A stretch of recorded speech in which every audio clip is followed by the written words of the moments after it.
Bosem Gilarik Namnan tender Fangok the farm mana kies toxilakotagi January Angan Sarutagi Haugaba academic session 2026 Nangan Naba Bosem the Mahiru sing the Larik Fangan Mangamloid with you the Laira Hana Mahiru Luptaruk Nunang Fondorkli Hiramasing Marilena Mahiru Luptaruk MSU MSF Desam KSA SUK Amadi Ems Nasindana Kwaka tell the Leba MSF office the Pantoki Paugi Mipamada Luptaruki coordinator as Roshana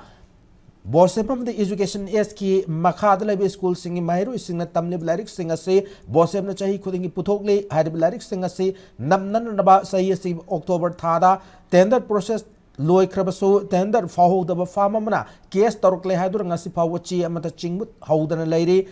FIFA Masina Lagli January Tada Howder academic session 2026 ta Mahiru sing Tamga the Basing Lyrics singer say Bosem na Mahiru sing da Matamchana people Ngamgani Habiki Tazaba Laitre Fondorkli Lenga ki Maryland Sinatu Matanumi and Changuna Chay Nabasi Lushinduna quality level che Chinguna lyric number say how you have a wafam Mahiru loop singer sin Tamlak Laduna Maryland singna Matok Tabatabak Lakotrabadi loop Taruki Mikey Mahiru sing Kanduna Kongjang Kachang Silapaya have a wafam Tamlakli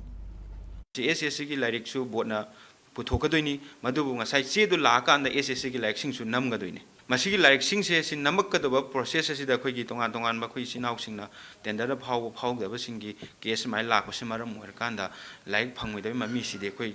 Chong Tare, Masia, two with the Langakna, Marilena authority singer, Masi Yingsen Birakanda, Papani Pusalakado sing si Panganbiba, Adoga printing order to Tado Piba, Tado Kana Mahimasing Tangadoriba. Mahiru sing the like sing asi Matamsana Pangalakanda, Mahima sing Tambada, Ayet Bamata Yaugdaba, Matamsana like Panganba, Matamsana Quaison Honabagi, Tarangatu, Manipur Langak, Lokat Kadoni Habasi,